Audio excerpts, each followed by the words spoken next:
All right, so I was just watching a nice sports Game 7 documentary, and then when it's over, I look at my phone because I had it flipped over. I flip it over, look at my phone, and I see something I totally was not expecting tonight. Blake Snell signing with the Dodgers on a lengthy deal. I mean, good for him. He got a lot of money, 5 years, $182 million. But I mean, the ultimate heel move, he knows he was a fan favorite with the Padres. And don't get me wrong, I was not expecting him to sign with the Padres, but to sign with the Dodgers, I was not seeing that coming unless it was going to be some short-term 2-year high AAV deal. It wasn't just a high AAV deal, but it's 5 years. And then right before doing this video, I see John Heyman tweet out the signing bonus, $52 million signing bonus for Blake Snell. So I think that's how the Dodgers, this is their Ohtani part of this deal, is how they can lower the AAV on this deal. They make it a $52 million signing bonus. That should be illegal. How is that legal? How is deferring how much money Shohei did legal? How much, or why, can't even talk right now. Why is deferring over $50 million, not deferring, sorry, putting it as a signing bonus and not having it count towards the AAV. I could be wrong on this. If I'm wrong on this, I will probably correct it, in the description or in the comments, whatever. But $52 million signing bonus, how is that legal? How can that just pass through Major League Baseball? And I'm sure we're going to get the articles now of what a brilliant move. This is so great for baseball because it adds another guy on the Dodgers, and now they're even hated even more and all that. And it's like, I saw someone in the comments say that they're the Kansas City Chiefs now. It's like, no, not really. I mean, the Chiefs let Tyreek Hill go. The Dodgers, they don't really let those guys go. They just bring those guys in and bring the great players in across the league and then give them $50 million signing bonuses, which teams weren't even willing to, some teams weren't even willing to give Blake Snell in total, probably in a contract. They give that to him in a signing bonus. Shohei Ohtani, I guess, this brilliant idea of deferring, how much money he deferred on that contract so that he's paid $2 million in real money. It's just like, sucks. It sucks. The Padres, they have a talented team. Of course they do. But to have a rotation now, to go up against a rotation, and, all these guys could get hurt. I mean, we saw it this year, but they still won the World Series. That's what pisses me off, right? Part of why this is so freaking frustrating is because they just add to it. And, oh, by the way, they're getting Shohei Ohtani back. And, oh, by the way, Tyler Glasnow is going to start the year healthy. Oh, by the way, Dustin May and Tony Gonsolin. So their rotation right now, according to Fangraphs, they have Blake Snell, Yamamoto, Glasnow, Ohtani is listed as the 4 starter, Tony Gonsolin, and Dustin May. And then there's other arms that, I haven't even mentioned. But, they've got guys in the bullpen as well that are talented. I mean, how can I spin this positively as a Padres fan? I could be like, well, they're not going to get Roki Sasaki, right? Because of how many arms they have. But Roki Sasaki isn't about the money. So, as I said in a previous video, I hope that, Roki Sasaki is a competitor and he really does look up to Yu Darvish and he's like, I want to go beat the dragon. I want to go slay the dragon. I want to go do something that no one in the baseball world expects is, the Padres beating the Dodgers, right? Can't beat them, join them. That's what Blake Snell just did. I guess we just have to hope that Roki Sasaki is like, no, I want to beat them. I don't want to join them. Because it's not about the money. So for anyone that's like, well, they won't get Sasaki then. Well, no, they'll find a spot and it's not about the money. Trust me, they will have the money to sign Roki Sasaki. It's a minor league deal and it's a signing bonus. They just gave $50+ million on a signing bonus to Blake Snell. They can give, $6 million, whatever it's going to be in the international bonus pool money. They can give it all to Sasaki to bring him in to play with Shohei.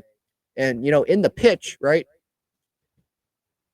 It'll be Sasaki sitting there, and it'll be Ohtani walking in with Yamamoto and the World Series trophy. And the Padres will have Darvish walk in, Preller, speaking Japanese. Maybe they'll have Hideo Nomo there. And, you try to not spin it.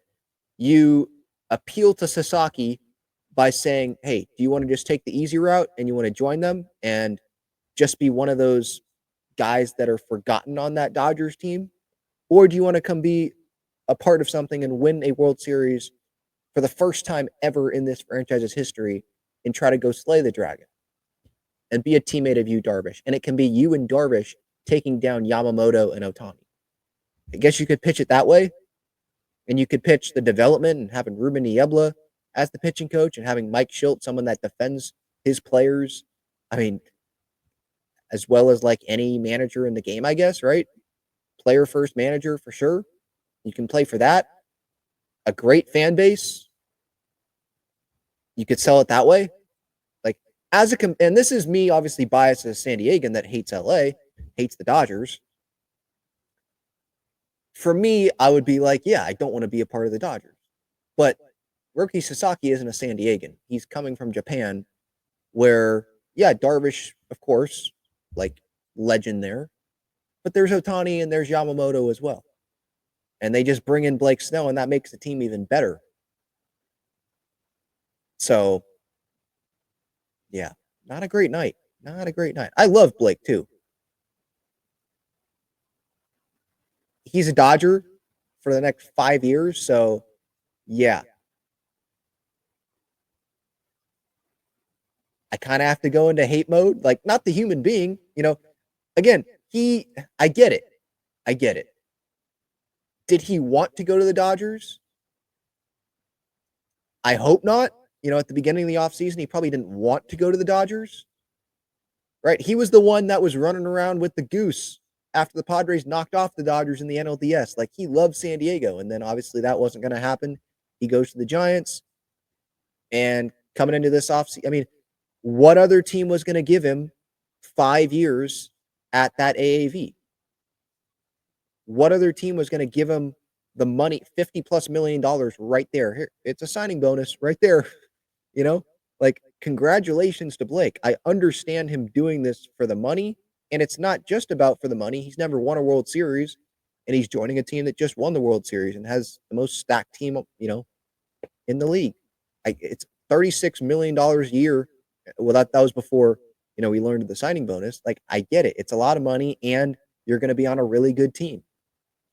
So I can't, fault Blake for doing this. It's November 26th, and you were able to get that much money when last year, I mean, you didn't sign until during spring training, and you weren't ready for the start of the year, and you were on the Giants. Yeah, of course, like, I understand it from Blake's point of view, but it sucks. This sucks. A former Padre that was a fan favorite, and now we may see Ha-Seong Kim, who was another fan favorite, go to the Giants.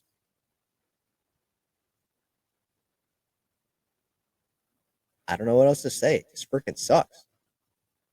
But yeah, with my thought goes to Sasaki, and I'm like, well, hopefully the competitor, it's just like, okay, I really don't want to go to the Dodgers. I really want to go beat that team because they just got better and they're the big bad villain. But it's not a money thing, They'll have plenty of room for Sasaki. They'll have plenty of money. It's not about the money here. They're not giving him $325 million like they had to give Yamamoto. So, yeah, we'll see. Maybe it's now we can say, okay, they're not going to sign Juan Soto at least. But can we rule that out? I mean, it's the Dodgers. I think that Soto's not going to take maybe he would take a big signing bonus. I don't think he's taking the deferrals. I think he wants the biggest contract, even higher than Ohtani, in present day value. Is there enough for the Dodgers to do that? I think it's going to come down to the Yankees or the Mets. The Red Sox are mentioned in there, but yeah, maybe they'll be named as a finalist because they'll make a competitive offer, but they're not on the same level, in my opinion, as the Mets. And the Yankees just went to the World Series with Soto, and like they need to bring him back, I feel like. So I guess the good news is Soto's not going to be on the Dodgers. I don't think. I would be shocked if he goes to the Dodgers.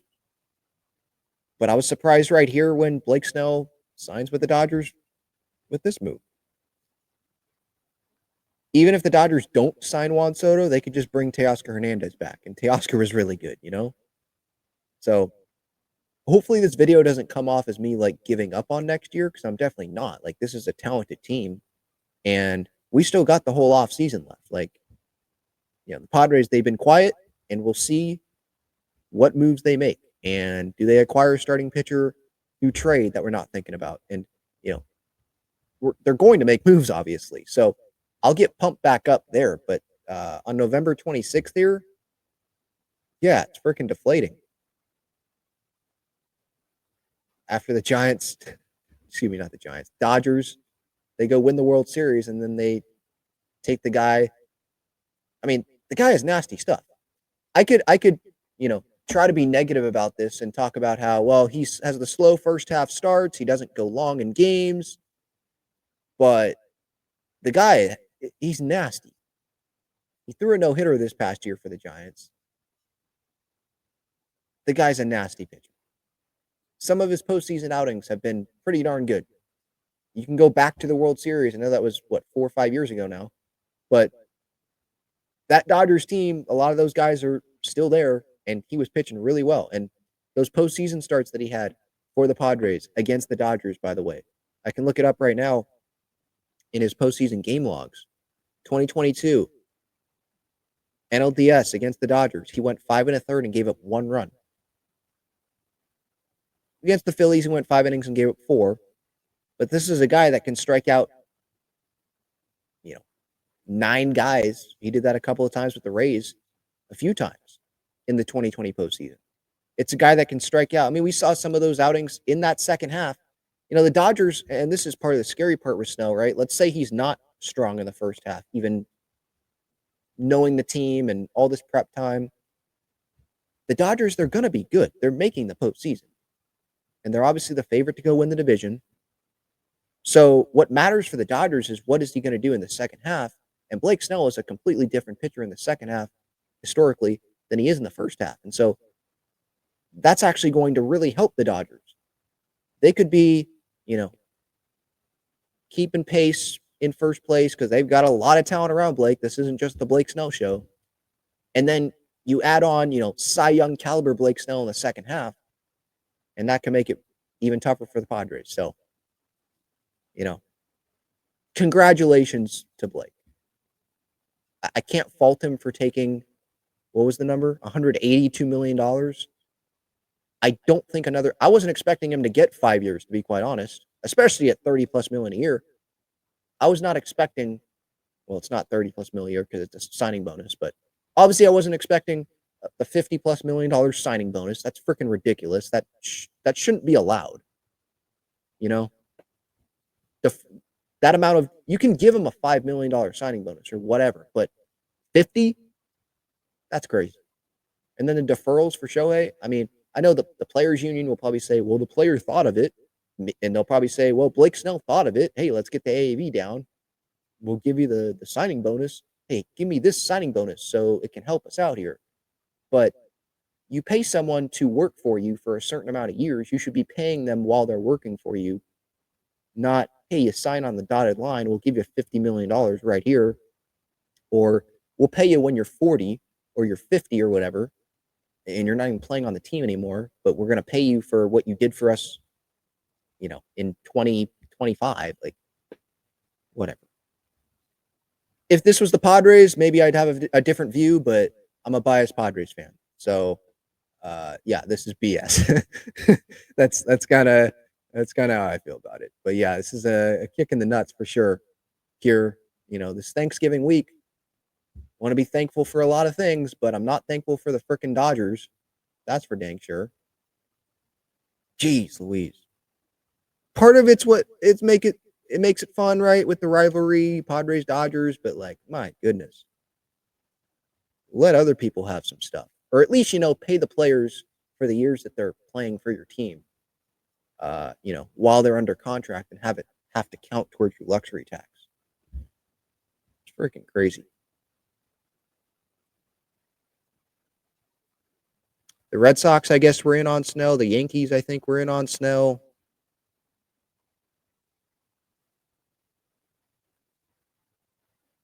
Remember, 2023, I thought the Padres should have traded Snell to get something. Same thing with Hader because they weren't going anywhere. They don't do it. 2024, who knows what they would have gotten for Snell in 2023 and Hader. And they missed the playoffs. And Snell signs with the Giants. They don't get, meaningful talent back like they would have gotten probably before that trade deadline in 23. Sure, Blake Snell won the Cy Young in 23, but is anyone even thinking about that at this point in time? Like, oh, well, yeah, Blake, he won the Cy Young for us. That was cool. It doesn't have the same meaning as if Merrill, let's say, he would have won the Rookie of the Year. Because Merrill, he's ours. He's here for a while and hopefully for the rest of his career. Snell, he was out the door. It just didn't, they missed the playoffs, free agent. I don't think we really cared much about it. It was cool because we loved Blake, but I can't love him now. Dude's a good human being, it seems like. I remember when he signed autographs for kids for an hour plus, before a Sunday day game, and I was watching it pretty much the whole time. That was cool, seeing the good dude that he was, and buying the pizza for the Padres front office. So it's hard for me to hate the human being. But when he's in a Dodger uniform, the baseball player, yeah.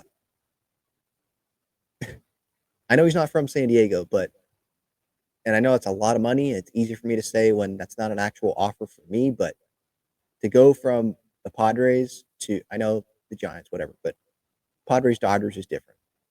To go from the Padres and then a couple years later you sign with the Dodgers like that, oh man. But he's not a San Diegan. He's not a diehard Padres fan. Good dude, but we're going to have to hate you now. That's just the way sports is. On paper, good thing the game's not played on paper, but on paper, the Padres route for the division, for the World Series, it got harder because it seems like you're going to have to go through the Dodgers. One's going to win the division, another's going to be a wild card team, and you're probably going to meet up again in the division series. So go beat Blake Snell then.